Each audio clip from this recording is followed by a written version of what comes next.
অপূর্ব রাস্তা। এরকম রাস্তা থাকলে কার না বাইক চালাতে ভালো লাগে আর কার না বিভিন্ন জায়গায় ঘুরতে ভালো লাগে বন্ধুরা বলো। এরকম রাস্তা, এরকম স্পিড 80-90 গাড়ি চলছে, কত সুন্দর লাগছে। তোমাদেরকে কি বলবো যে কলকাতা থেকে আমরা আসি বাইক নিয়ে, বিভিন্ন জায়গায় যাই, ঘুরে বেড়াই, খুব ভালো লাগে আমাদের, খুব ভালো লাগে। এরকম রাস্তা, খুব সুন্দর রাস্তা, যে রাস্তায় বাইক চালালে মনে হয় না যে আমরা বাইক চালিয়ে বিভিন্ন জায়গায় যাই, বিভিন্ন স্পট আমরা দেখি, সেগুলো তোমাদেরকেও দেখাবার চেষ্টা করি। অপূর্ব সুন্দর রাস্তা, অপূর্ব ভিউ, সেসবগুলো তোমাদের সামনে তুলে ধরার জন্য এসেছি।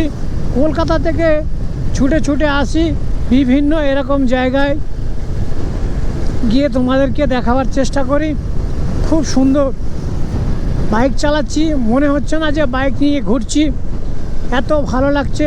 তোমাদেরকে কি বলবো বন্ধু, রাস্তায় এই নেমে যাচ্ছে, আবার এই উঠে যাচ্ছে, এই গাড়িগুলো আসছে সামনে, আমরা এই নেমে যাচ্ছি, আবার এই উঠে যাবে। তোমরা দেখছো সামনে, খুব সুন্দর রাস্তা, অপূর্ব রাস্তা। যে রাস্তা তোমাদেরকে বলে বোঝাতে পারবো না যে আমি কীভাবে যাচ্ছি আর কত সুন্দর রাস্তা। এরকম ঢালে নেমে যাচ্ছে, আবার উঠে যাচ্ছে, দেখছো টার্নিংগুলো, অপূর্ব টার্নিং, অপূর্ব টার্নিং। এরকম রাস্তা থাকলে খুব ভালো লাগে বাইক চালাতে।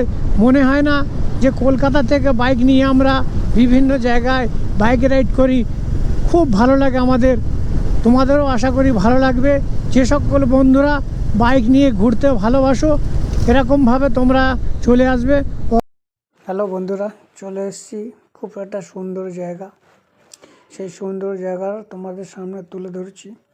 অনেক পর্যটক এসছে এখানে বেড়াতে, তোমরা দেখছো ভিডিওতে। খুব অপূর্ব সুন্দর জায়গা, বহুত কষ্ট করে এখানে আসছি। প্রচুর মানুষের ভিড়, সেই ভিড় অতিক্রম করে বেরোতে হচ্ছে আমাকে স্পটের দিকে। অপূর্ব সুন্দর লাগছে, প্রচুর মানুষজনের এখানে সঙ্গম। সেই সঙ্গমের মাঝখান থেকে তোমাদের সামনে তুলে ধরার চেষ্টা করছি।